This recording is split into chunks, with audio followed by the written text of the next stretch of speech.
Donte, you've been able to see both throw any? Oh, yes, sir. He looks really good. His arm looks stronger already. I'm ready to see him do it in pass because I know he's going to be a great quarterback. You know, there was some concern, I know, about making sure his mechanics stayed proper and right. Have you seen anything there, any changes in how he's throwing to you? I mean, to me, it seemed like he's got better. His arm definitely stronger. I'm just ready for him to get in the season and start throwing me a few balls so I can make the big catches for him. Last year, this team, there was publicly a lot of expectations for the program. A year later, people are going crazy. You won 7 games, you had a great recruiting year. How do you kind of calm these fans down when they come up to you and thinking, hey, we're going to Atlanta? How do you calm those people down? We just basically, we got to take it game by game because you never know what can happen. So we just got to stay humble and take it game by game and do the best that we can do. Have you run into fans like that who just like crazy after the recruiting year, like they just can't wait? Like, we're going to be 9 wins, 10 wins. Do you run into people like that? I mean, it's a great thing. The fans are so excited. They know what we can do. We just got to come out and do it for them. So that's a big thing, and that motivates us to be great. Do you like opening? Can you see that y'all are better, just like in 7-on-7 with the new guys coming in? Can you see that y'all are just from that are better, more better people? Because the freshmen came in, they're not just regular freshmen. They come in ready to play. They know they got to come in and be ready to play because that's the reason why we went and got them. We have some small spots that we need to fill, and they definitely want to fill it in for us. Donte, do you like opening the season with an SEC opponent, or would you rather more ease into the schedule more? I think it's going to be great that we open up with a hard game.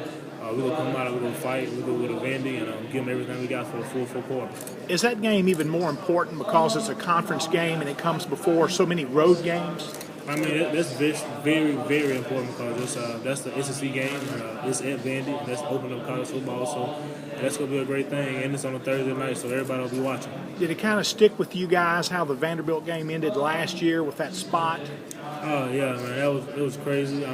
But it was some small things that we messed up on that let them stay in. So, we just got to work on the small things that we messed up on and be a better game. Donte, what do you remember from last year's game at Alabama? It seemed like even though you guys lost, it maybe kind of sprung you guys even forward down the stretch.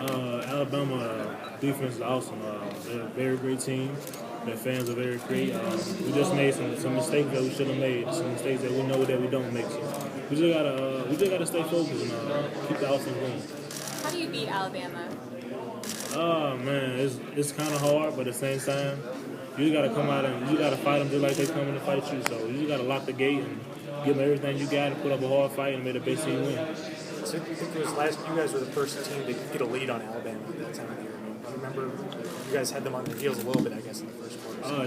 Because the defense was playing great. They was laying big hits, and we just needed to put up some points. There was some small things. We was getting all the way down the field, and we weren't scoring. So we gotta score when we get on the goal line or in the red zone. Is it a good thing or a bad thing to have a team like that in your division? It's a good thing, man. Knowing that you're playing against the best. They'll be number 1 all the time. So we just got to come out and don't look at the number. They play just like you, and they're human beings just like you are. Donte, you had half your touchdown catches in the last 2 regular season games. What do you do to become more consistent with those types of plays throughout the SEC season? Working on my craft. There was a lot of small things that I was doing wrong. I could have ran better routes and I could have been stronger. So that's some of the things I worked on in the offseason. I got stronger with Coach Jackson, and every day after I work out, I work on my routes. So that's the big thing that I work on. You think you guys will run more up-tempo offense this year in Coach Freeze's second year? Oh, yeah. It'll be more fast. The offense will move faster than it did last year, and there'll be a lot of more plays that y'all ever saw. So it'll be exciting to watch our offense. Are you aware that some coaches would like to change the rules to slow down those offenses? Oh, yeah, cause it wear down the defense. Defense get real tired, and once you get tired, that's when we throwing a deep ball. And that's something that we want. Once we wear you down to where we want you, we're going to take shots. Do you think that could be a safety issue for defensive players? I don't know. Defenses just don't like it because they get real tired and they can't give everything they got every play. Donte, what's the difference in the team and the approach going into this season, year 2 of the program than year 1? A lot of momentum, man. Knowing that we did pretty good last year, but we know we could have did better. Just keeping Coach Freeze and just staying focused. That's the big thing. Staying focused at home because a lot of things out here right now they can distract you and mess up your momentum. Is that how y'all were able to do that after losing 2 or 3 heartbreakers during the season? You know, against Vanderbilt, Texas A&M. What was it? You know, was that the same approach just to keep it going each game? Oh yeah, I mean, those losses hurt it, but at the same time, after that game's over, we never think about it again. We got to move on and get ready for the next team. So that's what we were doing, and we were just staying focused and going to practice and practice even harder after the loss.